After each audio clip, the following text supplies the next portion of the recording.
Eleanor Whitmore stood in the cold chapel with her hands shaking, and the man beside her had not looked at her once since the ceremony began. The priest closed his book. The rings were already on their fingers. It was done. She was now the Duchess of Penhale, married to a man who felt nothing for her, and she knew it from the way his jaw tightened every time their eyes accidentally met. Alistair Grant, Duke of Penhale, did not smile at his own wedding. He signed the papers in the vestry with a steady hand, thanked the priest in a flat voice, and walked out of the chapel without offering his arm to his new wife. Eleanor followed a few steps behind, her white dress dragging over the stone floor, her heart pounding with a fear she could not name. She had imagined many things about her wedding day as a girl. She had never imagined this silence. Her father, Baron Whitmore, had arranged the marriage 3 months earlier, after his debts grew too large to hide. He had sat Eleanor down in his study, unable to look her in the eye, and told her that the Duke of Penhale had agreed to pay off every debt the family owed, in exchange for her hand. There was no talk of love. There was no talk of courtship. It was a transaction, plain and simple. And Eleanor had agreed because she loved her father and her younger brother Edward too much to watch them lose everything. She had met the Duke only twice before the wedding. Both times he had been polite in the coldest possible way, asking about her health, her interests, nothing more. He had never once complimented her. He had never once smiled. And yet, some foolish part of her heart had hoped that marriage might soften him, that time together might build something warm between them, even if it started from nothing. That hope died on the very first night. The carriage ride back to Penhale Manor took almost 2 hours, and the Duke spent the entire journey looking out the window, saying nothing. Eleanor tried twice to start a conversation, asking about the estate, about the weather, but his answers were short, almost clipped, as if speaking to her cost him effort he did not wish to spend. By the time they arrived, she had stopped trying. Penhale Manor rose out of the darkness like a shadow of stone, its windows glowing faintly with candlelight, its towers disappearing into the night sky. It was beautiful, in a way that made Eleanor feel small. A row of servants stood outside to greet them, bowing and curtsying as the Duke passed, barely glancing at them. Eleanor smiled at each one as she walked by, and she noticed a few of them exchange surprised looks, as if kindness from a duchess was not something they expected. An older woman with silver hair and sharp, watchful eyes stepped forward and introduced herself as Mrs. Bennet, the housekeeper. She curtsied properly, but her eyes lingered on Eleanor's face a moment longer than necessary, as if she were trying to read something there. Eleanor thanked her warmly, and for the briefest second, she thought she saw sympathy flicker across the older woman's face. The Duke did not wait for introductions to finish. He walked ahead into the manor, leaving Eleanor to follow with Mrs. Bennet at her side. The great hall was grand beyond anything Eleanor had seen before, with high ceilings painted with faded murals, tall windows draped in deep green curtains, and portraits of past dukes staring down from the walls with the same cold expression Alistair wore now. She wondered if it was something in the blood, this distance, this inability to feel warmth toward another person. Mrs. Bennet led her up a wide staircase to her private chambers, a suite of rooms decorated in soft blues and golds, clearly prepared with care. There were fresh flowers on the table, a fire already burning in the hearth, and a nightgown laid out on the bed. Someone had tried to make this room feel welcoming, even if the man of the house had not. "His Grace will come to you shortly," Mrs. Bennet said quietly, her tone gentle. "If you need anything at all, Your Grace, ring the bell by your bed. I sleep just down the hall." Eleanor thanked her, grateful for the small kindness, and once she was alone, she allowed herself a moment to breathe. She walked to the window and looked out over the dark gardens below, trying to calm the storm inside her chest. She was a wife now. She was a duchess. And she had no idea what kind of life waited for her behind these walls. When the knock came at her door nearly an hour later, she nearly jumped. She smoothed her hair, straightened her robe, and opened the door to find Alistair standing there, still dressed in his wedding clothes, though he had removed his jacket. His expression was unreadable, his dark eyes distant, as if his mind were somewhere far away from this room, from this house, from her. "May I come in?" he asked, his voice formal, almost like a stranger asking permission to enter a shop. "Of course," Eleanor said, stepping aside. "This is your home, Your Grace." "It is our home now," he corrected, though there was no warmth in the correction. He walked past her and stood near the fireplace, his hands clasped behind his back, staring into the flames rather than at her. Eleanor closed the door and stood near the bed, unsure of what to do with her hands, with her body, with the silence stretching between them. She had heard whispers from other married women, about wedding nights, about the tenderness that was supposed to exist between husband and wife. She saw none of that tenderness in the man standing across the room from her. "I want to be honest with you," Alistair said finally, still not turning around. "It is only fair, given what has been asked of you." Eleanor's heart quickened. "Please," she said softly. "I would rather know the truth than live in confusion." He turned then, and for the first time that day, he looked directly at her. His eyes were dark, tired, and strangely sad, though his voice remained steady. "I do not love you, Eleanor. I do not think I am capable of loving anyone, not anymore. This marriage was arranged for practical reasons, and I will honor my duties as your husband. I will provide for you. I will protect your name and your comfort, but I cannot promise you affection. I do not want you to wait for something that will never come." The words landed like small stones dropped into still water, each one sending ripples through her chest. She had expected coldness, but hearing it stated so plainly, so finally, hurt more than she had prepared for. She lifted her chin, refusing to let him see how deeply his words had cut. "Then I will not wait for it," she said quietly, though even as she spoke the words, some small part of her did not believe them. "Good," he said, and something in his shoulders seemed to relax slightly, as if her acceptance had removed a weight from him. "I will not touch you tonight, or any night, unless you wish it. There is no need to pretend at something neither of us feels." He turned to leave, and Eleanor watched his back, feeling a strange mixture of relief and grief. Relief, because she would not be forced into intimacy with a man who felt nothing for her. Grief, because she had hoped, foolishly, for something more from her marriage than an empty room and a husband who could not look at her without distance in his eyes. "May I ask you something?" she said, before he reached the door.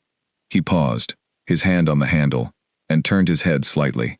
"Yes. Why can you not love anyone? What happened to make you this way?" For a moment, something flickered across his face, quick and sharp, like pain trying to surface before being pushed back down. His jaw tightened. "That is not a story for tonight," he said, and then he was gone, the door closing softly behind him. Eleanor stood alone in the middle of her new bedroom, in her wedding dress, surrounded by flowers someone had picked with care, and she felt more alone than she had ever felt in her entire life.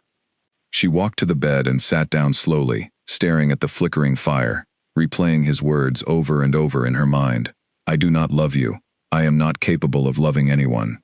She thought of her father, of the debts that had brought her here, of the sacrifice she had made willingly for her family's sake. She did not regret that choice, but she allowed herself, in the privacy of that room, to cry quietly for the girl she had been, the one who had once believed that marriage would bring companionship, warmth, perhaps even love, in time. When the tears finally stopped, she wiped her face and made a quiet promise to herself. She would not beg for his affection. She would not chase a man who had already told her plainly that he had nothing to give. She would build a life within these walls on her own terms, with dignity, with purpose, even if that life never included his kiss, his warmth, or his heart. She rose from the bed and walked to the window once more, looking out at the vast dark gardens that would soon become her responsibility, her sanctuary. Far in the distance, she could see a single lit window in another part of the house, likely his study, and she wondered what kind of pain a man had to carry to close himself off so completely from another human being. She did not know it yet, standing there in the candlelight with her heart bruised but not broken. But the story of her marriage to Alistair Grant was only just beginning. The winter that would change everything was still months away, hidden somewhere in the future, waiting patiently, like a promise neither of them could yet see. For now, there was only the silence of a grand house, the distant sound of servants finishing their evening duties, and a young duchess learning, on her very first night, that she would have to find her own strength, because no one was coming to hold her hand through the darkness ahead. She blew out the candle by her bed and lay down in the dark, staring at the ceiling, listening to the wind outside the window. Somewhere in another wing of that enormous house, her husband sat alone with his own ghosts, and neither of them could have guessed how much both of their lives were about to change.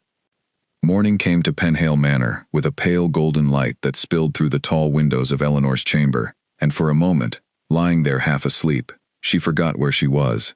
Then the memory of the previous night returned, heavy and quiet, and she sat up slowly, staring at the unfamiliar room around her. She was a duchess now, in a house full of strangers, married to a man who had told her plainly that he could never love her. She rose, dressed with the help of a young maid named Susan who arrived shy and nervous, and made her way downstairs to the breakfast room, unsure of what to expect. She half hoped Alistair would be there, that perhaps daylight had softened something in him overnight. But the long table was empty except for a single place setting, and a note beside her plate, written in a firm, slanted hand. "I have gone to inspect the eastern fields and will not return until evening. Mrs. Bennet will show you the house and answer any questions you may have. Please treat the staff and the estate as your own. A.G." Eleanor read the note twice, feeling the strange sting of being managed rather than spoken to, and then folded it neatly and set it aside. She ate her breakfast alone, the sound of her own fork against the china the only noise in the vast room, and told herself firmly that she would not let this silence defeat her before her first full day had even begun. True to her word, Mrs. Bennet arrived shortly after breakfast to take her through the manor. The housekeeper was a woman of perhaps 50 years, with a straight back and quick, intelligent eyes that seemed to notice everything. As they walked through the long corridors, past libraries filled with leather-bound books, and drawing rooms decorated in faded elegance, Eleanor found herself warming to the older woman's brisk, honest manner. "This house has seen better days," Mrs. Bennet admitted as they walked through a gallery of family portraits. "Not in its walls, Your Grace, but in its heart. It has been a quiet house for many years now." Eleanor paused in front of a portrait of a young woman with golden hair and a bright, laughing expression, so different from the dark and serious portraits of the Grant ancestors around her. "Who is this?" she asked, curious. Mrs. Bennet's expression shifted, growing careful, guarded. "That is Miss Margaret Lowell, Your Grace. She was engaged to His Grace, some years ago now." Eleanor felt her chest tighten slightly. What happened to her? "She passed away, Your Grace, before the wedding could take place. It was very sudden. His Grace was never quite the same man after that." Mrs. Bennet said this quietly, almost reluctantly, as though sharing information she had not meant to share, and then quickly changed the subject, gesturing toward the next room. "This is the music room. It has not been used in quite some time, but the piano is still in tune, I believe." Eleanor followed, but her mind lingered on the portrait behind her, on the bright laughing face of a woman who had died before she could become the Duke's wife. Suddenly, so many things made sense to her. The distance in his eyes, the refusal to promise affection, the way he had said, "I am not capable of loving anyone, not anymore." Something had happened to close his heart, and now she understood at least the shape of it, even if the details remained hidden. The rest of the tour passed in a blur of grand rooms and quiet observations. Eleanor learned the names of the household staff, admired the walled garden behind the kitchens, and discovered a small library that seemed less formal than the grand one downstairs, filled with worn novels and poetry collections that felt more personal, more lived in. She wondered who had chosen these particular books, and something told her it had not been Alistair. "This was Miss Lowell's favorite room," Mrs. Bennet said softly, noticing Eleanor's interest. "She used to read here for hours. His Grace had it left exactly as she liked it."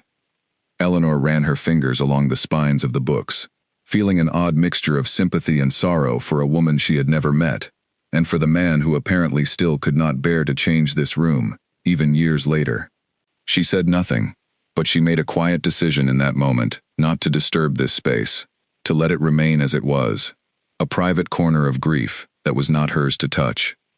In the days that followed, Eleanor began to settle into a routine of her own making. She woke early, walked the gardens before breakfast, and spent her mornings learning the running of the household from Mrs. Bennet, who seemed pleased to have a mistress who took genuine interest rather than simply issuing commands. In the afternoons, she visited the small chapel on the estate grounds, finding a strange comfort in its quiet stillness, and in the evenings, she read in the grand library, waiting for a husband who rarely joined her for dinner. Alistair remained distant, though not unkind in the ways that mattered practically. He ensured she had everything she needed, that the servants treated her with respect, that her allowance was generous, and her comfort was never questioned. But he rarely spoke more than a few sentences to her, and when they did share a meal, the silence between them was thick enough to feel like a physical presence at the table. One evening, nearly 2 weeks into her new life at Penhale, Eleanor found herself walking past his study long after the household had gone to sleep. She had been unable to sleep herself, her mind restless with thoughts of home, of her father and brother, of the strange half-life she was building in this cold, beautiful house. She noticed light beneath his study door and paused, curious despite herself. She knocked softly, and after a moment, his voice called for her to enter. She found him sitting at his desk, surrounded by papers and ledgers, a glass of untouched wine beside him, his cravat loosened and his dark hair slightly disheveled, as though he had been running his hands through it in frustration. "I could not sleep," she said simply, standing in the doorway, unsure if she was welcome. "I saw the light." He studied her for a moment, his expression unreadable, and then gestured toward the chair across from his desk. "Sit, if you like. I do not mind the company, though I warn you, I am poor conversation tonight." She sat, smoothing her nightgown beneath her robe, and glanced at the papers scattered across his desk. "What are you working on?" "The Eastern Tenant Farms," he said, rubbing his eyes tiredly. "There was flooding last spring, and several families lost much of their harvest. I am trying to determine how much relief the estate can provide without endangering the accounts for next year." Eleanor felt a small flicker of surprise. She had not expected this level of care from a man who seemed so guarded, so closed off from feeling. "That is kind of you," she said honestly. "It is practical," he corrected, though there was something almost defensive in his tone, as if he did not wish to be credited with kindness. "Tenants who cannot feed their families, cannot work the land properly. It benefits everyone if they are cared for." "You could say that about many things, and still it would be kind, underneath the practical reasoning," Eleanor said gently, and for a moment, something shifted in his expression, a flicker of surprise, as though no one had spoken to him quite this way in a long time. He did not respond to that directly. Instead, he asked her about her day, about the tour Mrs. Bennet had given her, and Eleanor found herself telling him about the gardens, about the little library with the worn poetry books, though she carefully avoided mentioning Margaret Lowell's name, sensing it was not her place to raise that particular ghost. They spoke for nearly an hour that night, about small things, about the estate, about her family, in a general way that revealed little of the pain behind the arranged marriage. It was the longest conversation they had shared since their wedding day, and though there was no warmth of affection in it, there was something else, something quieter, a kind of tentative ease that had not existed before. When she finally rose to return to her chamber, he stood as well, a small courtesy that surprised her. "Thank you for the company," he said, and though his voice remained formal, there was something almost sincere beneath the words. "Good night, Your Grace," she said softly. "Alistair," he corrected, quietly. "You may call me by my name, if you wish. We are married, after all." It was a small thing, an offering of nothing more than a name, but Eleanor felt it settle in her chest, like something precious. "Good night, Alistair," she repeated, testing the sound of it, and she thought, just for a moment, that something like the ghost of a smile crossed his face, before she closed the door behind her. Walking back to her room through the dark, quiet corridors, Eleanor allowed herself a small measure of hope, carefully guarded, the way one protects a candle flame from the wind. He had told her he could not love her.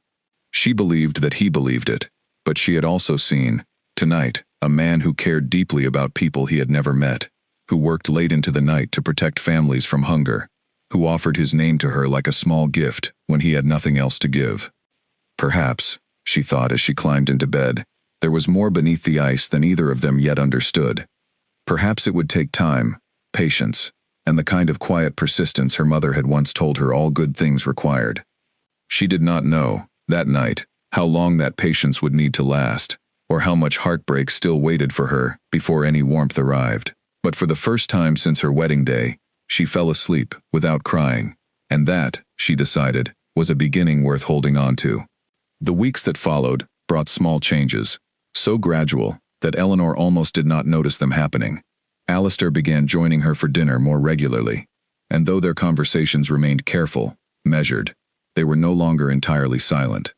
He asked her opinion on estate matters occasionally, seemed to genuinely consider her answers, and once, When she suggested a different approach to organizing the tenant relief funds, he implemented her idea without hesitation, telling Mr. Coleman, his steward, that it had been the Duchess's suggestion. Eleanor found herself looking forward to these small moments, more than she wanted to admit. She told herself she was simply making the best of a difficult situation, building a functional partnership rather than a romantic one. But late at night, alone in her room, she could not deny the small ache in her chest whenever he left the dinner table, without so much as a touch of his hand to hers, without any gesture beyond polite formality.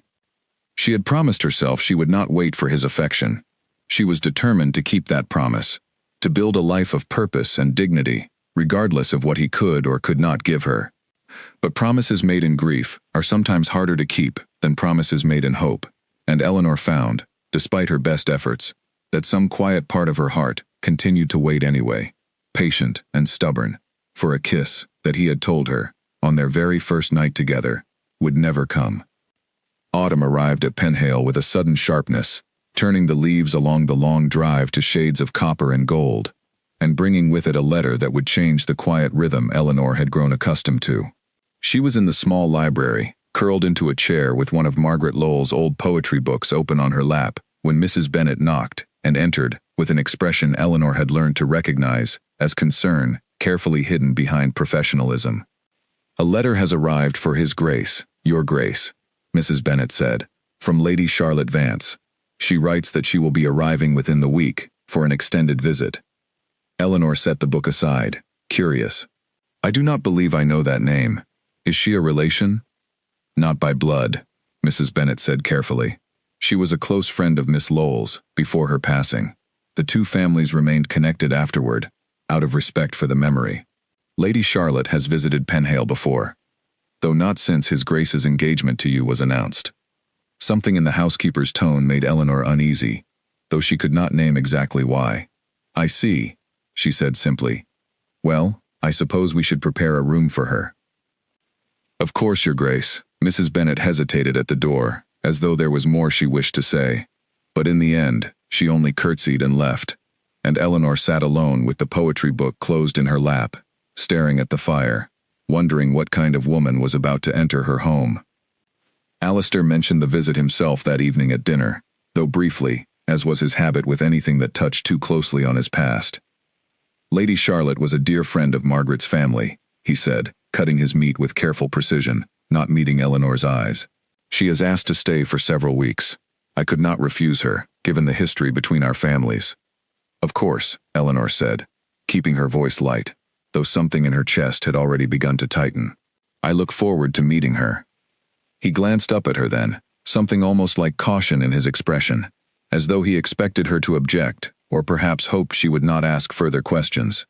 Eleanor asked none. She had learned, in her months at Penhale, that pressing him on matters connected to Margaret Lowell only drove him further into silence, and she had no wish to lose the small warmth they had built between them over careful conversations and shared dinners.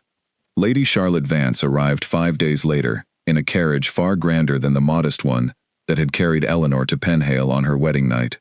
She stepped down with the confident grace of a woman who had visited this house many times before, her dark hair perfectly arranged, her traveling dress elegant despite the long journey, her beauty striking in a sharp, deliberate way that made Eleanor immediately conscious of her own simpler features.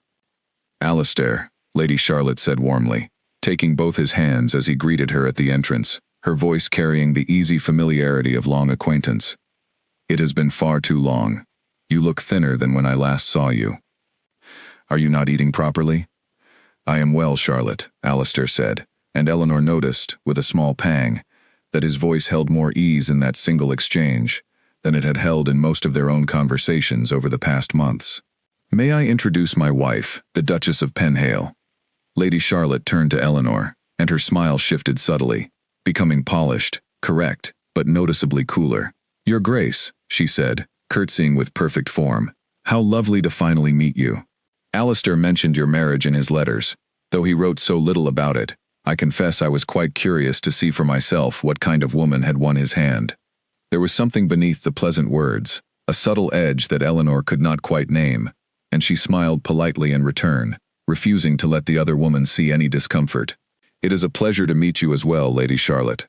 I understand you knew Margaret Lowell well. Alistair speaks of her with great fondness."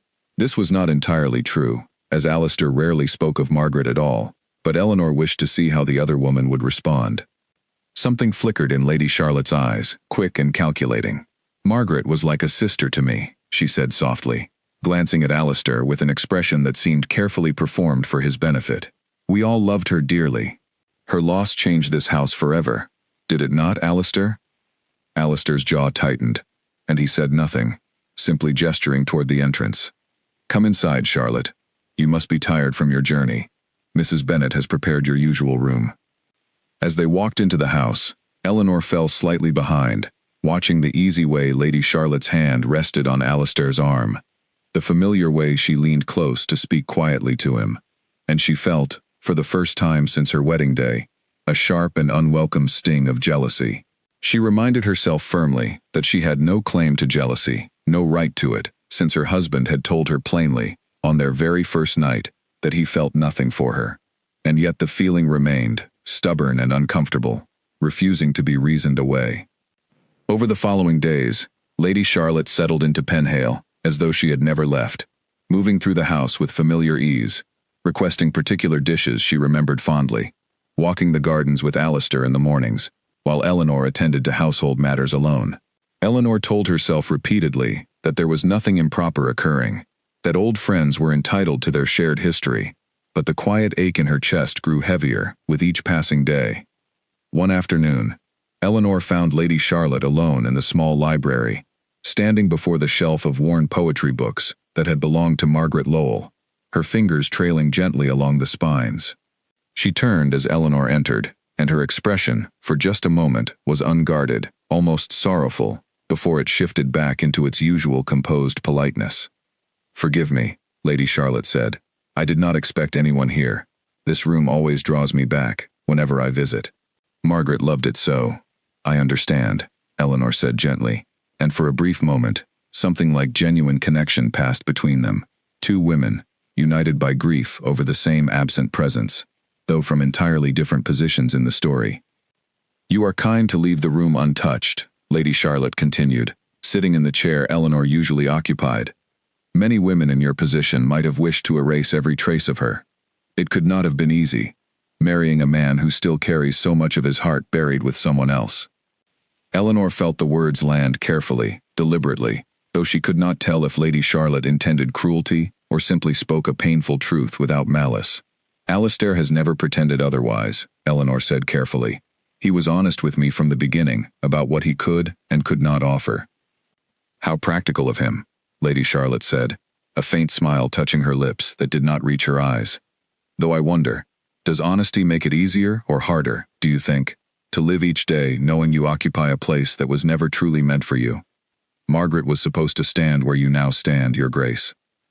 I do not say this to wound you, only because I think you should understand the shape of the house you have entered." The words struck deeper than Eleanor wished to admit, and she felt heat rising in her cheeks, a mixture of hurt and anger she fought to keep hidden.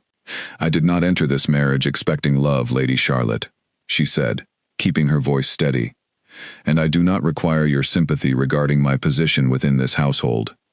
Whatever place I occupy, I intend to occupy it with dignity, whether or not it was originally meant for someone else."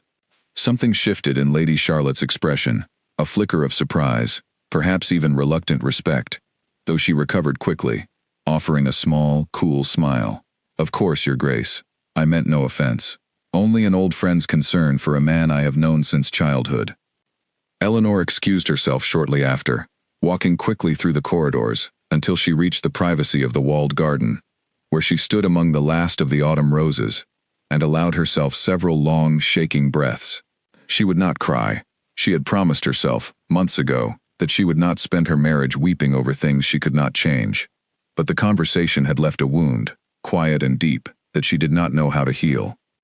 That evening, dinner was a tense affair, with Lady Charlotte dominating the conversation, with stories of shared memories between herself, Alistair, and Margaret, each story delivered with a warmth that seemed designed as much to remind Alistair of his past as to include Eleanor in the present. Eleanor said little, eating quietly, watching her husband's face for any sign of the discomfort she felt herself, but finding only a careful, practiced neutrality that gave nothing away. After dinner, as Lady Charlotte retired to the drawing room and Alistair excused himself to his study, Eleanor found herself standing alone in the great hall, beneath the portraits of stern ancestors, feeling more like a guest in her own home than she had felt even on her very first night at Penhale. She thought of returning to her room, of allowing herself the privacy to process the sting of Lady Charlotte's words, but instead, some stubborn part of her decided she would not hide. She walked instead to Alistair's study and knocked softly, as had become her habit in recent weeks. When he called for her to enter, she found him not working at his desk as usual, but standing by the window, staring out at the darkened gardens, a glass of wine untouched in his hand. "You are troubled," she said, closing the door behind her. He turned, and for a moment, something raw and unguarded crossed his face before he composed himself into his usual careful neutrality. "Charlotte's visits are always complicated," he admitted quietly. "She reminds me of things I have spent years trying not to remember in such detail." "She loved Margaret very much," Eleanor said carefully. "She did," Alistair agreed. "As did I." He paused, and something in his voice softened slightly. "I am sorry if her stories tonight caused you discomfort. She does not always consider how her words might affect others." Eleanor studied him for a long moment, weighing whether to speak the truth or retreat into polite silence. And in the end, honesty won. "She told me today that I occupy a place that was never meant for me, that Margaret should be standing where I stand." Alistair's expression darkened, a flash of something sharp and protective crossing his features that surprised Eleanor with its intensity. "She had no right to say such a thing to you," he said, his voice suddenly firm, almost angry, though clearly not directed at her. "I will speak with her." "There is no need," Eleanor said quickly, surprised by his reaction. "I do not wish to cause trouble between old friends." "You are my wife," Alistair said, and something in the way he said it, quiet but absolute, made Eleanor's breath catch slightly. "Whatever this marriage began as, you deserve respect within these walls, from everyone, including Charlotte. I will not have you spoken to in such a manner in your own home." Eleanor stared at him, uncertain how to respond to this sudden, unexpected fierceness on her behalf, this small but undeniable proof that he cared, even if only in the practical sense of protecting what was rightfully his. "Thank you," she said softly, and meant it deeply. He nodded once, his expression settling back into its usual guarded calm, though something in his eyes lingered on her face, a moment longer than necessary, before he looked away. "You should rest," he said. "It has been a long day." Eleanor left the study feeling, strangely, lighter than when she had entered, despite the painful conversation in the library earlier that day. Lady Charlotte's words had wounded her, but Alistair's response, however brief, however carefully controlled, had offered something she had not expected to find so soon. Proof that beneath his careful distance, some quiet instinct to protect her existed, stubborn and real, even if he had not yet found words to name it as anything more than duty. She did not know, walking back through the dark corridors to her own chamber, how many more tests still waited ahead, how much further Lady Charlotte's visit would push against the fragile peace she had built with her husband. But she carried with her, that night, a small ember of something warmer than she had felt in months, and she held it carefully, the way one protects a flame against a rising wind. Lady Charlotte did not soften after the conversation in the study, though she became, at least outwardly, more careful with her words in Eleanor's presence. Her true nature revealed itself instead in smaller, quieter ways, in the subtle exclusions from conversations, the meaningful glances exchanged with Alistair when she believed Eleanor was not watching, the way she arranged to walk with him alone at every opportunity, filling his mornings and afternoons so completely that Eleanor often found herself dining alone or spending long hours in the library without company. Eleanor bore this with as much grace as she could manage, reminding herself daily of the promise she had made to build a life of dignity rather than desperation. She threw herself into the running of the household, into visits to the tenant families on the estate, learning their names, their children's names, bringing small gifts of food and warm clothing. As the weather grew colder, the tenants began to greet her warmly whenever she visited, a stark contrast to the coolness she often felt within her own home during Lady Charlotte's extended stay. One particular family, the Hartleys, had lost much of their harvest during the spring floods that Alistair had worked so diligently to address in the ledgers Eleanor had seen on his desk months earlier. Mrs. Hartley was a widow with 4 children, the eldest barely 12 years old, and Eleanor found herself drawn back to their small cottage again and again. Bringing bread, blankets, and simple toys, she sewed herself in the quiet evening hours when sleep would not come. "You did not have to come again so soon, Your Grace," Mrs. Hartley said one afternoon, ushering Eleanor into the small but tidy cottage, the smell of a modest stew simmering over the fire. "You have already been more generous than we could have hoped." "I enjoy the company," Eleanor admitted honestly, settling onto a worn but comfortable chair, while the youngest Hartley child, a girl of perhaps 5, climbed shyly into her lap. "The house can feel very large and very quiet, some days." Mrs. Hartley studied her for a moment, with the perceptive eyes of a woman who had survived much hardship and learned to read people carefully. "Forgive my boldness, Your Grace, but you seem troubled. Is everything well at the manor?" Eleanor hesitated, unused to speaking so openly with anyone outside her own household, but something about the widow's gentle, unpretentious kindness loosened her tongue. "There is a guest staying with us at present," she admitted carefully. "An old friend of my husband's family. It has been a difficult adjustment." "Ah," Mrs. Hartley said knowingly, and something in her expression suggested she understood more than Eleanor had explicitly stated. "The Duke was engaged once before, was he not? To a young lady who passed away?" "You know of it?" Eleanor asked, surprised. "Everyone on this estate knows of it, Your Grace, though it is not often spoken aloud out of respect. Miss Lowell was much loved by the tenants as well. She used to visit, before her passing, much as you do now, bringing comfort to families in need." Mrs. Hartley paused, choosing her next words carefully. "If I may say so, Your Grace, you remind some of us of her, in your kindness, though you are very much your own person as well." Eleanor did not know how to respond to this, the strange mixture of comparison and compliment, leaving her uncertain whether to feel comforted or further burdened by the weight of a memory she could never hope to compete with. "Thank you," she said simply, and Mrs. Hartley, sensing the delicacy of the subject, gently changed the topic to lighter matters, the children's small achievements, the coming winter preparations, until Eleanor's mood had lifted enough to laugh genuinely at the youngest child's attempts to braid her hair with clumsy, eager fingers. By the time Eleanor returned to Penhale Manor that evening, dusk had fallen, and the great house glowed with warm candlelight against the deepening darkness outside. She entered through the side door near the kitchens, as had become her habit after tenant visits, wishing to avoid the formal entrance where Lady Charlotte often lingered with Alistair in the evenings before dinner. She was removing her cloak in the small servants' hallway when she overheard voices drifting from the nearby drawing room, the door left slightly ajar. She recognized Lady Charlotte's voice immediately, low and confiding, clearly speaking to Alistair. "You must admit, Alistair, that this marriage has been nothing but a practical arrangement from the start," Lady Charlotte was saying, her tone gentle but persistent. "There is no shame in acknowledging what everyone already knows. You married for duty, not for love. Margaret would understand, better than anyone, how such arrangements are sometimes necessary."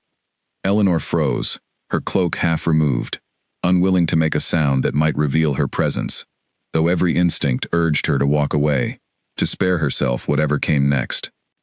"Charlotte," Alistair's voice was tired, edged with something that might have been warning. "I would prefer not to discuss my marriage with you." "I only wish to see you happy," Lady Charlotte continued, undeterred. "You have carried grief for so many years now, Alistair.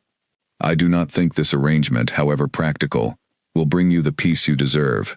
Perhaps in time, you might consider that duty and happiness need not be found in the same place." The implication hung heavy in the air, and Eleanor felt her chest tighten painfully, waiting, breath held, for Alistair's response. When it came, his voice was firm, though quieter than before. "Eleanor is my wife, Charlotte. Whatever this marriage began as, I will not entertain suggestions that dishonor her, or the vows I have made, regardless of your intentions." Something in his tone, protective and final, sent a small wave of relief through Eleanor, though it did little to erase the sting of hearing her marriage discussed so openly, as a mere practical arrangement, devoid of any deeper meaning. She finished removing her cloak as quietly as possible and retreated toward the kitchen stairs, choosing to take the long way to her chamber, rather than risk being discovered listening at the drawing room door. That night, unable to sleep, Eleanor sat by her window, wrapped in a shawl, watching the first frost settle over the gardens below, silver and delicate in the moonlight. She thought of Mrs. Hartley's gentle comparison to Margaret Lowell, of Lady Charlotte's persistent suggestions, of Alistair's firm but weary defense of their marriage, and she felt, more strongly than ever, the precariousness of her position within this grand, cold house. She was not naive enough to believe that Alistair's defense of her that evening stemmed from any romantic feeling. He had been honest with her from the very beginning, and honesty, however painful, was something she had come to respect in him. But she found herself wondering, as the frost thickened on the window pane, whether duty alone was truly enough to sustain a marriage through years of quiet distance, or whether something would eventually have to change, for better or for worse, before either of them could find any real peace within these walls. The following morning brought an unexpected development. Eleanor came down to breakfast to find Lady Charlotte already seated, her traveling cases visible through the open doorway leading to the front hall, being carried out by 2 footmen. "You are leaving?" Eleanor asked, unable to hide her surprise, or the small flicker of relief that accompanied it. "A letter arrived this morning," Lady Charlotte said, her expression carefully composed, though something tight around her eyes suggested the departure was not entirely voluntary. "My mother is unwell, and requires my presence at home. I am afraid I must cut my visit shorter than planned." Eleanor glanced toward Alistair, who stood near the window with his arms crossed, his expression unreadable but firm, and she suspected, though she could not prove it, that the conversation overheard the previous evening had prompted some further discussion between husband and old friend that had led to this sudden change in plans. "I hope your mother recovers quickly," Eleanor said politely, and meant it, despite everything. Lady Charlotte studied her for a long moment, something unreadable passing across her sharp, elegant features, and then, surprisingly, she offered a small, genuine smile, the first Eleanor had seen from her since her arrival. "You are a stronger woman than I gave you credit for, Your Grace," she said quietly. Perhaps Alistair chose more wisely than even he realized. Before Eleanor could respond to this unexpected shift, Lady Charlotte had turned and swept toward the waiting carriage, offering Alistair a brief, formal farewell before departing in a flurry of skirts and instructions to her waiting servants. Eleanor watched the carriage disappear down the long drive, feeling as though a heavy weight had lifted from the house itself, the very air seeming lighter in her absence. "I apologize for the discomfort her visit caused you," Alistair said quietly, coming to stand beside her at the window, as the carriage vanished from sight. "You do not need to apologize on her behalf," Eleanor said, though she appreciated the gesture more than she let show. She loved Margaret. Grief affects people in strange ways. Alistair was quiet for a long moment, watching the empty drive where the carriage had disappeared. "You are more understanding than I deserve," he said finally, his voice low. "Most women in your position would have every right to resent both her presence and mine."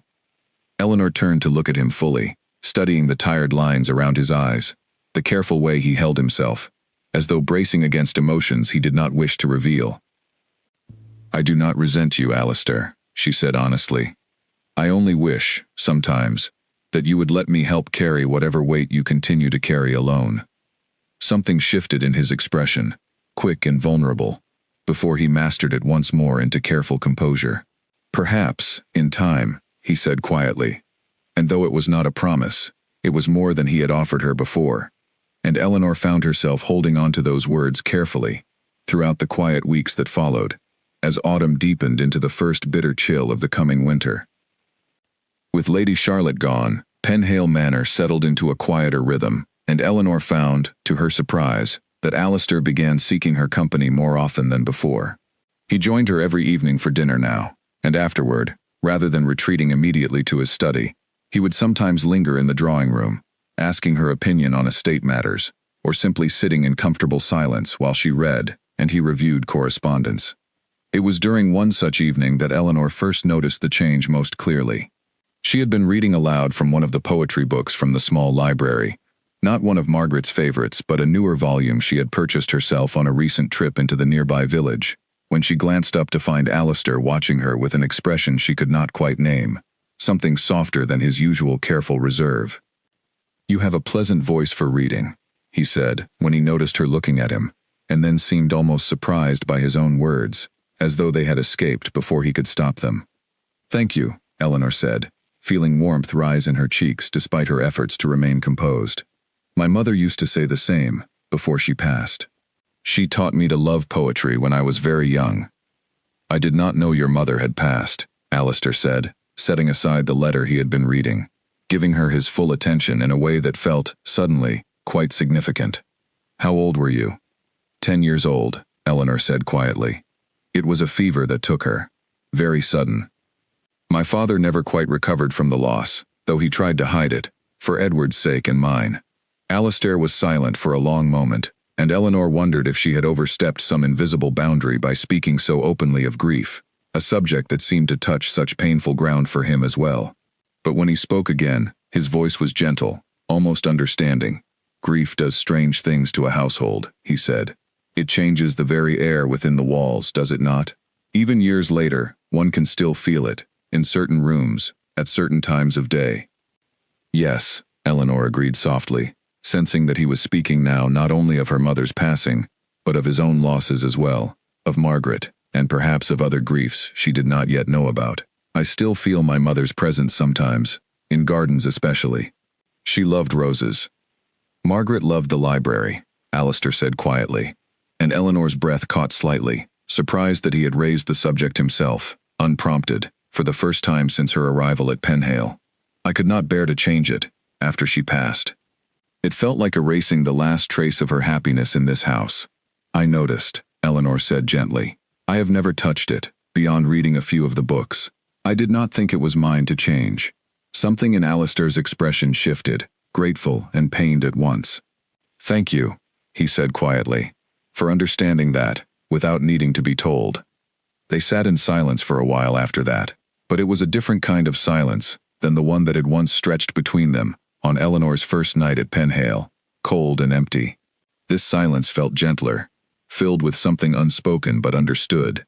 Two people slowly learning to share the weight of their separate griefs, without demanding more than the other could give.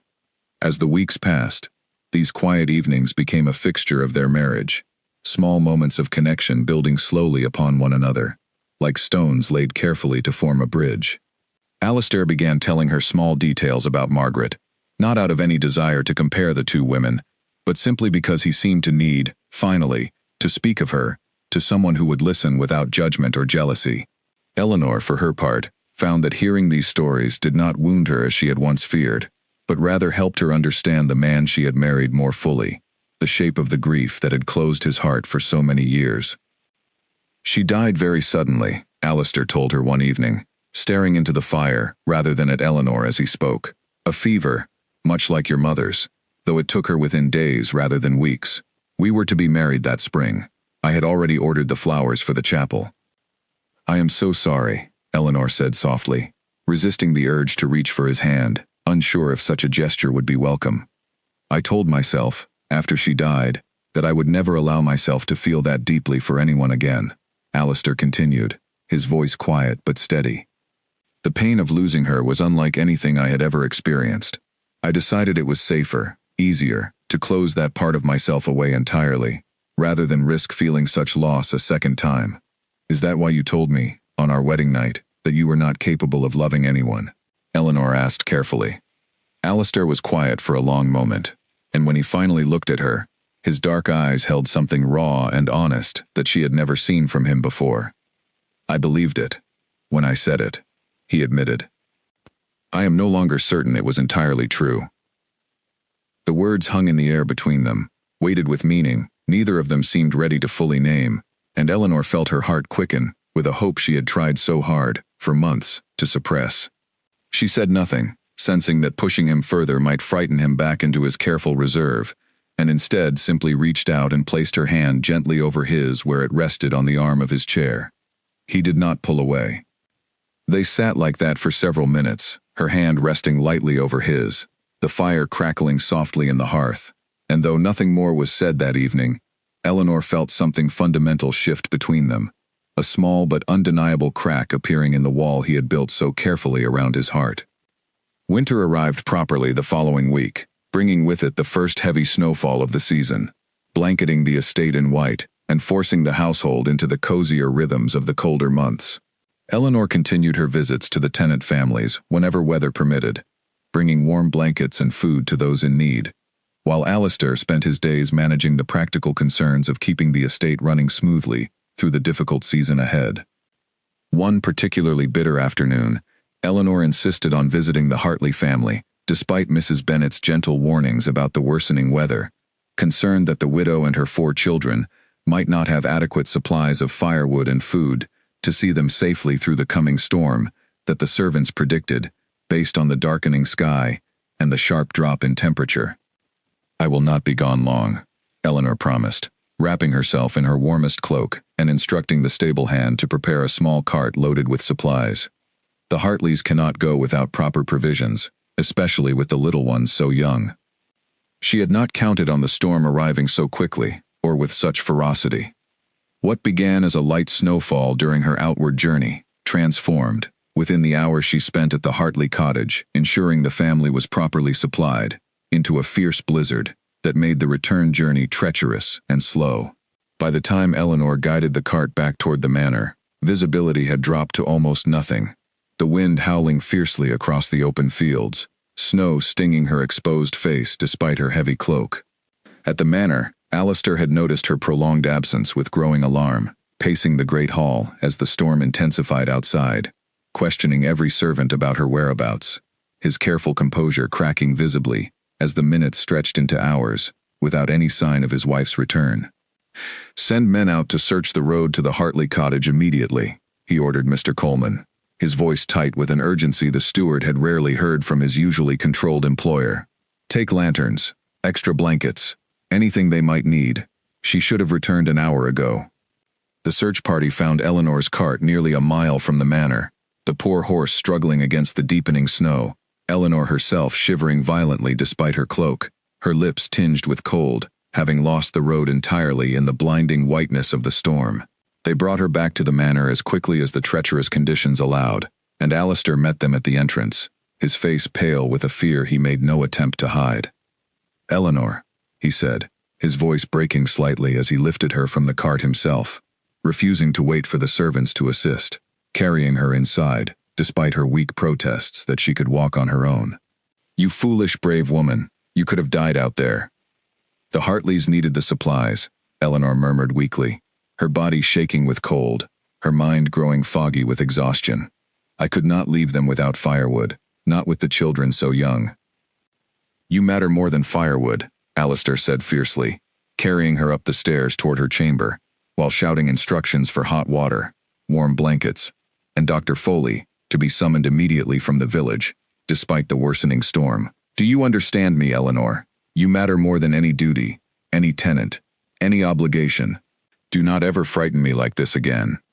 Eleanor, half conscious with cold and exhaustion, barely registered the intensity in his voice, the raw fear evident in every word he spoke, but some quiet part of her heart, even in that moment of crisis, recognized the significance of what he had just revealed, however unintentionally, in his desperate concern for her safety. The man who had told her, on their wedding night, that he felt nothing for her, was now carrying her through the storm-battered halls of Penhale Manor, with more open emotion than she had witnessed from him in all the months of their marriage combined. The fever took hold of Eleanor by nightfall, despite the warm blankets, the hot broth, and the desperate efforts of the household to restore warmth to her chilled body.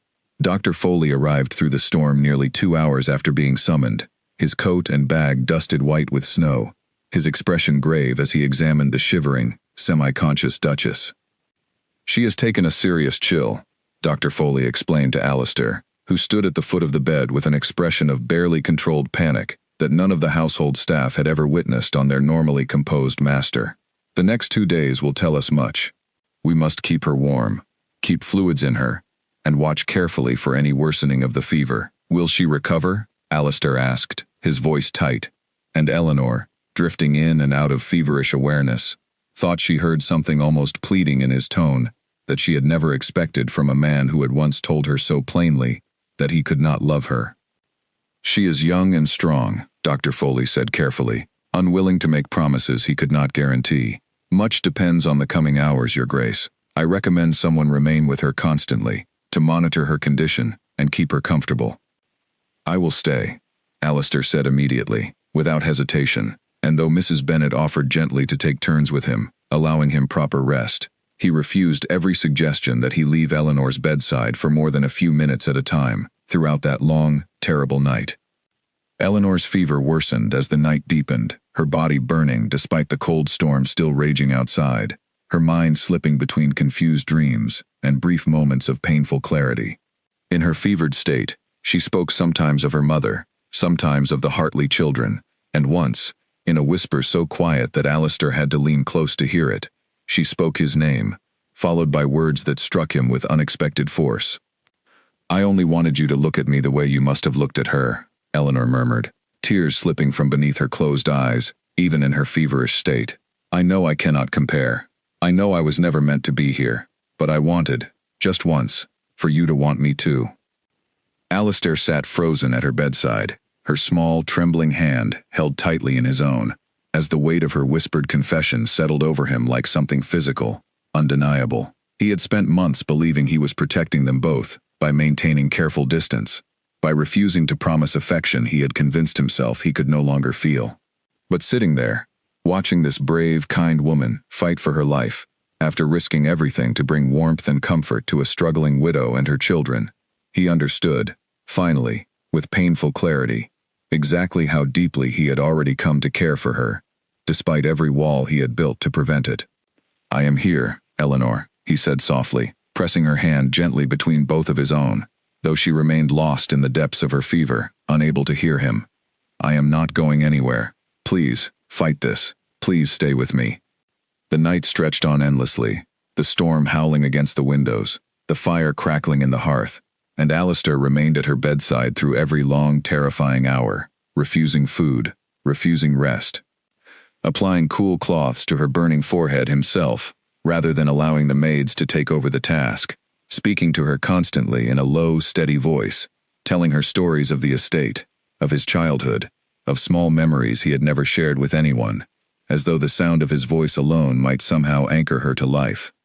Toward dawn, the fever finally began to break, Eleanor's breathing evening out into something more natural, her skin gradually cooling beneath his careful touch. Dr. Foley, returning at first light despite the storm's lingering aftermath, examined her carefully, and pronounced the crisis past, though he cautioned that a full recovery would take several days of careful rest.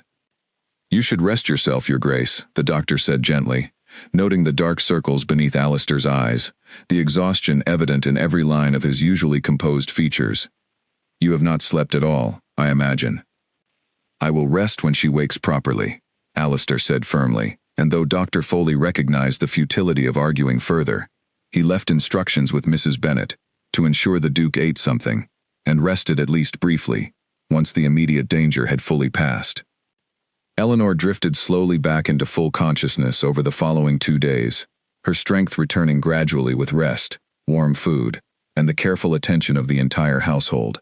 She woke fully on the third morning to find soft winter sunlight streaming through her window, the storm having finally passed, leaving the estate blanketed in pristine white snow, and Alistair asleep in the chair beside her bed, his head tilted uncomfortably against the wing of the chair, clearly having refused to leave her side, even once the danger had subsided. She watched him sleep for several long moments, studying the tired lines of his face, softened now in sleep in a way she had rarely seen during his waking hours, and she felt something warm and tender bloom in her chest, entirely separate from the lingering weakness of her illness. When he stirred and opened his eyes to find her watching him, something like relief so profound it bordered on pain crossed his features. "Eleanor," he breathed, sitting forward immediately, taking her hand in both of his own. "You are awake. How do you feel?" "Tired," she admitted honestly, her voice still weak but steady. "But better, I think. How long have I been unwell?" 3 days, Alistair said, and something in his voice cracked slightly with the memory of those difficult hours. "You frightened me terribly, Eleanor.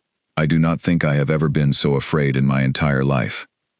"I am sorry," Eleanor said softly, though a small, hopeful part of her heart noted the depth of feeling evident in his admission, so different from the careful distance he had maintained for so many months of their marriage. You have nothing to apologize for, Alistair said firmly. You risked your own safety to help a family in need, an act of genuine goodness that I have come to admire in you more than I have properly told you. It is I who should apologize, for the coldness I showed you when you first arrived at this house, for making you believe, even for a moment, that you did not deserve warmth and affection from your own husband.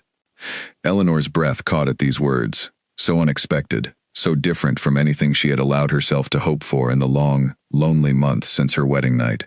Alistair, she said carefully, you do not need to say things you do not mean, simply because you were frightened by my illness. I mean every word, he said firmly, his dark eyes holding hers with an intensity that left no room for doubt. Sitting beside you these past 3 days, watching you fight for your life, I understood something I had been refusing to accept for months now. I have grown to care for you, Eleanor, more deeply than I believed myself capable of caring for anyone since Margaret's passing. I was wrong. On our wedding night, when I told you I could feel nothing for you. I was afraid, not incapable, and there is a significant difference between the two. Tears filled Eleanor's eyes, though these were tears of relief and cautious joy, rather than the grief that had accompanied so many of her tears since arriving at Penhale. I have waited so long to hear something like this from you, she admitted softly. I know, Alistair said, his voice thick with regret. And I am sorry it took nearly losing you to a fever for me to find the courage to say it aloud. I promise you, Eleanor, from this day forward, I will not hide behind grief and fear any longer. You deserve far better than the distance I have shown you these past months, and I intend to spend whatever time we have together, proving that to you, every single day. Eleanor squeezed his hand weakly, overwhelmed by the sudden shift from months of careful distance to this raw, honest declaration. And though her body remained weak from illness, her heart felt fuller and lighter than it had since the day she first arrived at Penhale Manor, as a frightened bride facing an uncertain future beside a man who had promised her nothing but practical duty. Outside her window, the winter sun sparkled brightly across the fresh snow blanketing the gardens, and Eleanor thought, with a small, private smile, that perhaps the season that had once felt so cold and unwelcoming had finally begun, in its own quiet way, to bring warmth into her life instead. Eleanor's recovery continued steadily through the following week, and with each passing day, the change in Alistair became more evident to everyone within the household. Mrs. Bennet noticed it first, remarking quietly to the other servants that his Grace seemed a different man entirely, lighter somehow, his careful reserve softening into something warmer, more open, whenever the Duchess entered the room. He began joining Eleanor for breakfast as well as dinner, no longer content with the brief, formal notes he had once left explaining his absence. He walked with her through the snow-covered gardens each afternoon as her strength returned, offering his arm not out of mere courtesy, but with a gentleness that suggested genuine care for her continued well-being. He asked after her interests more fully now, discovered her love of watercolor painting, and surprised her one afternoon with a set of fine paints and brushes ordered specially from the village, along with a note that simply read, "For the artist in my house, who deserves every color available to her." You did not need to do this, Eleanor said, genuinely touched, as she unwrapped the careful package in the drawing room one snowy afternoon. I wanted to, Alistair said simply, watching her reaction with an expression of quiet satisfaction that had become increasingly common in the weeks since her recovery. I have spent so long focused on duty and practicality that I nearly forgot how meaningful small gestures can be when offered with genuine feeling behind them. Eleanor set the paints aside and looked at him carefully, studying the sincerity evident in his dark eyes, so different from the guarded distance she had grown accustomed to during their first months of marriage. Alistair, she said softly, may I ask you something? And trust that you will answer honestly. Always, he said, settling into the chair across from her.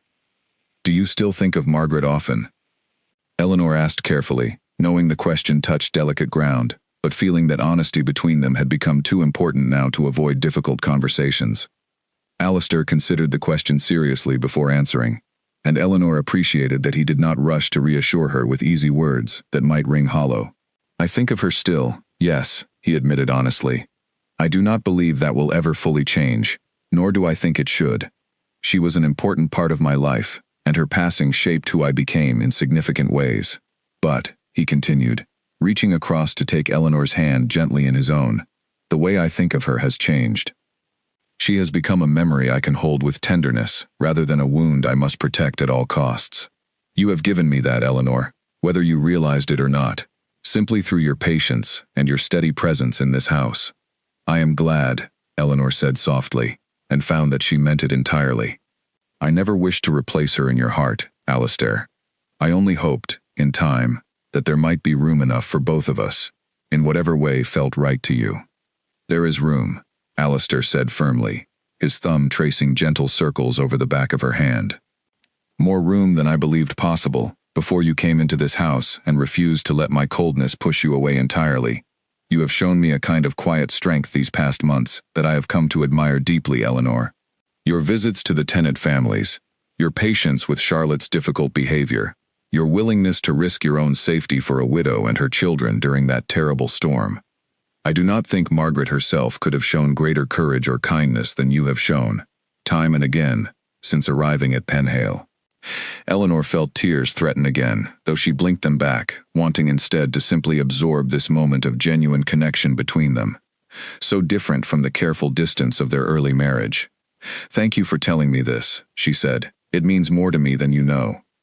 As December deepened and Christmas approached, Alistair began involving Eleanor more fully in the planning of the estate's holiday celebrations, a tradition that had apparently lapsed somewhat in the years since Margaret's passing, when grief had made such festivities feel hollow and painful rather than joyful. Together, they decided to host a proper Christmas celebration for the tenant families, the first such gathering the estate had seen in several years, and Eleanor threw herself into the preparations with genuine enthusiasm, coordinating with Mrs. Bennet on decorations, gifts for the children, and a proper feast for everyone on the estate. This is a wonderful idea, Mrs. Bennet said approvingly, watching Eleanor sort through fabric samples for decorations one afternoon in the drawing room. The tenants have missed these celebrations greatly, Your Grace. His Grace was quite different, you know, before Miss Lowell's passing. He used to host grand gatherings, took great joy in seeing the estate come together during the holidays. It has been a long time since this house has felt properly festive. I am glad to help bring some of that joy back, Eleanor said, genuinely pleased by the housekeeper's words. This house deserves warmth, especially during the winter season. Alistair himself seemed transformed by the preparations, taking personal interest in selecting gifts for each tenant family, remembering small details about their needs and preferences that revealed a depth of care Eleanor had not fully appreciated before witnessing it so directly. He arranged for extra firewood to be delivered to every cottage on the estate, ensured that families struggling most from the spring floods received particular attention in the gift selections, and even suggested, to Eleanor's surprise and delight, that they invite Mrs. Hartley's children to help decorate the great hall, an offer the widow accepted gratefully. You have changed, Eleanor observed one evening, watching him carefully sketch out seating arrangements for the tenant feast at his desk, a task he seemed to genuinely enjoy rather than treat as mere obligation. I have, Alistair agreed, glancing up at her with a small, genuine smile that still felt new and precious after months of careful reserve. You changed me, Eleanor, though I suspect you did not realize the full extent of your influence until recently. I was a man frozen by grief for years before you arrived, going through the motions of duty without any genuine warmth behind my actions. You thawed something in me that I had believed permanently frozen. I only waited patiently, Eleanor said softly. I never forced anything from you, Alistair. I simply tried to be present, to show you kindness, even when you offered little in return. That patience meant everything, Alistair said, setting aside his pen and coming to sit beside her on the small settee near the fire. Many women in your position would have grown bitter, resentful, given the coldness I initially showed you. Instead, you showed me grace, time and again, even when I gave you every reason to abandon hope of any real warmth between us. I do not deserve such patience, Eleanor, but I am profoundly grateful you offered it anyway. Eleanor leaned slightly closer to him, close enough now that she could feel the warmth radiating from him, could see clearly the tenderness in his dark eyes that had replaced the distant coldness of their early days together. I never lost hope entirely, she admitted quietly. Even on our wedding night, when you told me you could not love me, some small part of me believed, or perhaps simply hoped, that time might change things between us. Your hope was not misplaced, Alistair said softly, reaching up to gently tuck a loose strand of hair behind her ear, his fingers lingering briefly against her cheek in a touch more intimate than anything he had offered her before. Though I fear I have made you wait far longer than you should have needed to, for feelings that I now recognize have been growing within me for weeks, perhaps even longer than I was willing to admit to myself. The air between them felt charged with unspoken anticipation, and Eleanor found herself holding her breath, wondering if this might finally be the moment she had waited so many months to experience. But Alistair, ever careful, ever measured in his approach to matters of the heart after years of guarding himself so completely, simply took her hand and pressed a gentle kiss against her knuckles instead, a promise of something more still to come, rather than the culmination itself. Soon, he said softly, as though reading the question in her eyes. I wish our first kiss to be something truly meaningful, Eleanor, not simply a product of relief or gratitude following your illness, or the warmth of this particular evening. I want you to know, without any doubt, that when it happens, it will be because I have chosen you, fully and completely, with a heart no longer bound by grief or fear. Eleanor nodded, understanding and touched by his careful consideration, even as her heart ached with the familiar, patient longing she had carried since her very first night in this grand, once cold house. She had waited months already for even the smallest sign of genuine affection from her husband, and now, with that affection finally blooming openly between them, she found she could wait a little longer still, trusting that whatever moment he chose would be worth every month of patient hope that had preceded it. The day of the tenant Christmas celebration arrived bright and clear, the earlier storms having given way to a gentle, picturesque snowfall that dusted the estate grounds like something from a painting. Penhale Manor had been transformed over the preceding days into a warm, festive space. Evergreen boughs draped along the staircases, candles glowing in every window, and the great hall prepared with long tables set for the feast that would welcome every tenant family onto the estate grounds for an evening of celebration unlike anything the manor had hosted in years. Eleanor spent the morning overseeing final preparations alongside Mrs. Bennet, ensuring the kitchen staff had everything needed for the elaborate feast, checking that each child's gift had been properly wrapped and labeled, and generally moving through the house with an energy and purpose that brought genuine smiles to the faces of every servant she passed. The transformation in the household atmosphere over recent weeks had not gone unnoticed by the staff, many of whom whispered gratefully among themselves about how different the house felt now compared to the quiet, grief-heavy years that had preceded Eleanor's arrival. Alistair found her in the great hall shortly before the tenants were due to arrive, adjusting a final arrangement of holly and candles along the main table, and he paused in the doorway for a long moment, simply watching her, a soft smile playing at his lips that Eleanor caught when she finally noticed his presence.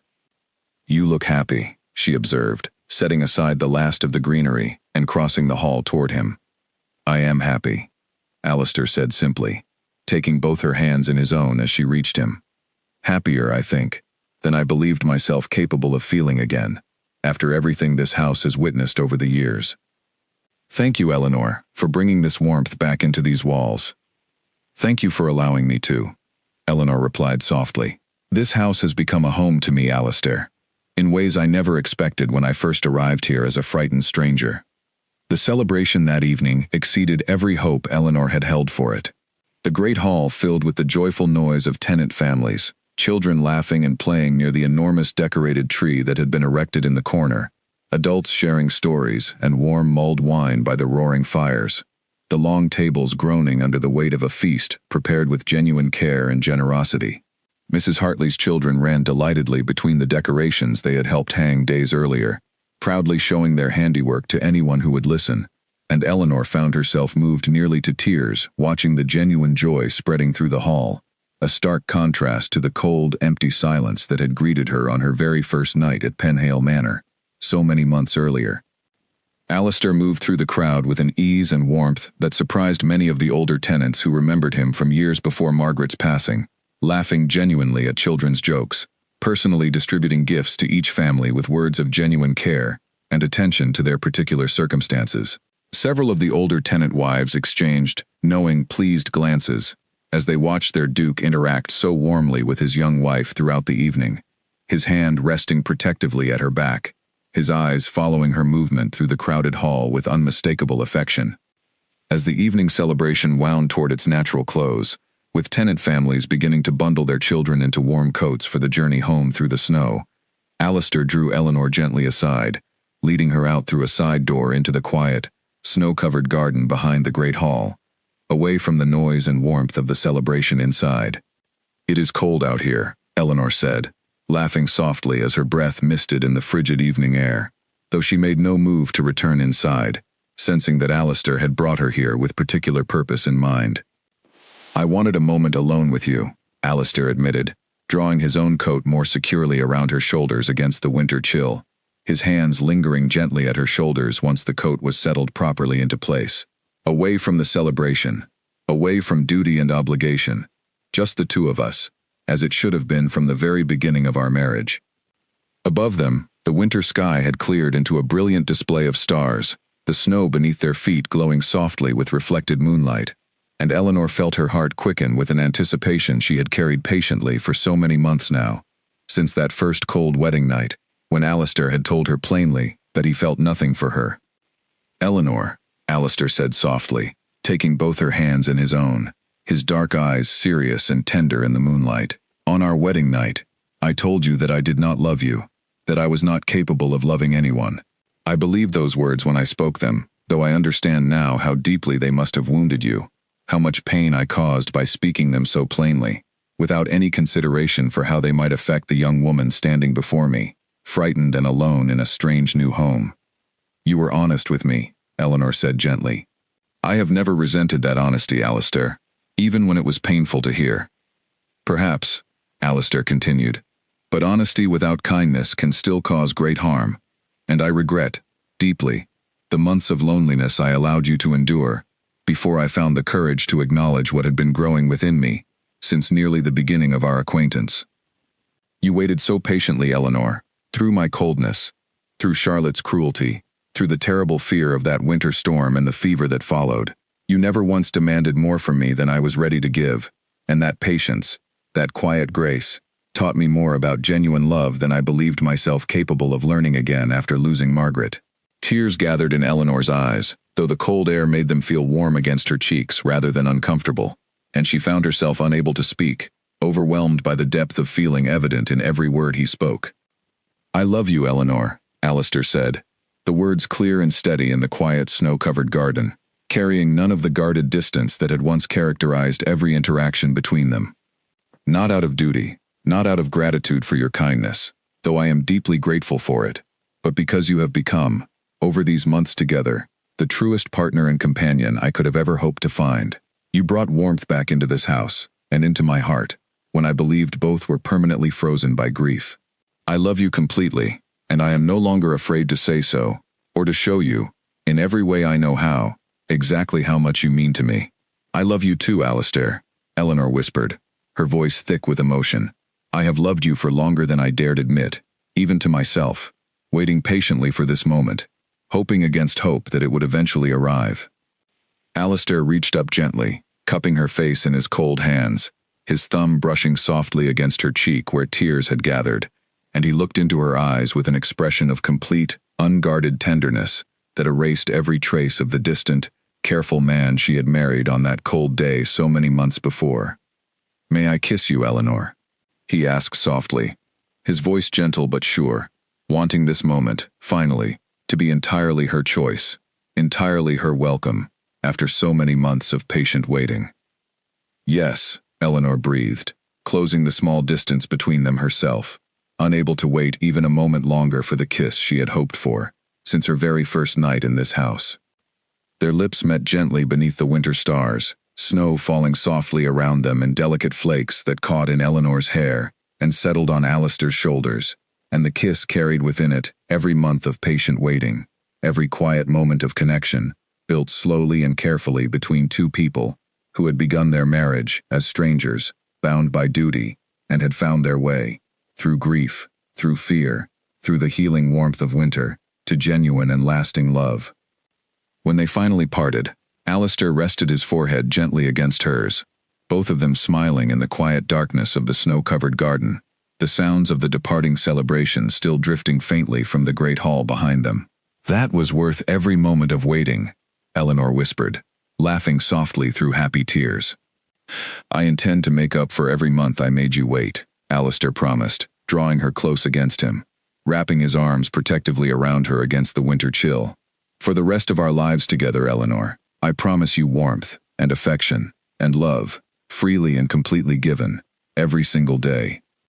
They stood together in the quiet garden for a long while after that, wrapped in each other's arms beneath the brilliant winter stars, the great house behind them glowing warmly with candlelight, and the joyful memory of the celebration that had finally, truly, made Penhale Manor feel like a proper home again.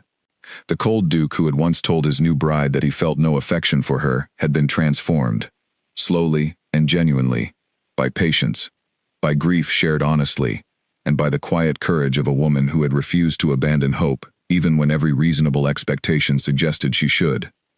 As they finally made their way back inside, hand in hand, leaving footprints together in the fresh snow, Eleanor understood that this moment marked not an ending, but a true beginning, the real start of the marriage, and the life together that both of them had unknowingly been building toward since that very first cold night, so many months before, when a frightened young bride had made a quiet promise to herself to find dignity and purpose within a marriage that had offered her nothing but duty. Now, standing beside the husband who finally, truly loved her, she understood that sometimes the deepest kinds of love require the longest and most patient kinds of waiting, and that the warmth found after such winter is often the most precious and lasting warmth of all. Spring arrived at Penhale Manor with a gentleness that felt entirely new to Eleanor. The gardens she had once wandered alone now shared each morning with a husband who took genuine delight in walking beside her, pointing out the first crocuses pushing through the softening earth, the returning birds building nests along the eastern hedgerows. The house itself seemed to have shed its old heaviness, sunlight reaching corners that had once felt permanently shadowed, laughter echoing through corridors that had known only silence for so many years before her arrival. Alistair kept his promise, made that snow-covered evening in the garden, with a consistency that still occasionally surprised Eleanor, accustomed as she had once been to his careful distance. He brought her flowers from the greenhouse without occasion, simply because he had thought of her while walking past them. He asked after her painting, admired her efforts even when she insisted they were clumsy, and framed one small watercolor of the walled garden to hang in his study, telling her it brought him comfort during long hours of estate business. Word of the couple's happiness spread quietly through the tenant community, and Mrs. Hartley, visiting the manor one afternoon with a basket of early spring herbs as thanks for the winter's generosity, remarked to Mrs. Bennet that the estate had not felt this alive since long before Miss Lowell's passing, and that the young Duchess had brought something the house had needed desperately for many years, a reason for its master to smile again. Lady Charlotte wrote once, that spring, a brief letter inquiring politely after their well-being, and Eleanor read it without the old sting of jealousy that had once accompanied any mention of that woman's name. She showed the letter to Alistair, who read it thoughtfully before setting it aside. "Shall we invite her to visit again sometime?" Eleanor asked, genuinely curious rather than anxious, secure now, in a marriage that no longer felt threatened by ghosts of the past. "Only if you wish it," Alistair said, studying her carefully. "I would understand if you preferred otherwise, given how her last visit unfolded." "I do not fear her any longer," Eleanor said honestly. She loved Margaret deeply, and grief made her unkind for a time. Perhaps, with time past, she might be a better guest, and I would rather extend grace than hold old wounds too tightly. Alistair looked at her with an expression of quiet admiration that had become familiar over recent months. "You continue to surprise me with your generosity of spirit," he said softly, drawing her close. "I count myself fortunate every single day that your father's misfortune brought you into my life, difficult as those circumstances were for your family at the time." By early summer, further joy arrived at Penhale Manor, when Eleanor discovered she was carrying their first child, news that transformed Alistair's careful tenderness into something even more protective and devoted. He insisted she rest properly, walked with her more slowly through the gardens, and began, quietly, planning improvements to the nursery that had stood empty and unused for so many years before her arrival brought new hope and new life into the ancient house.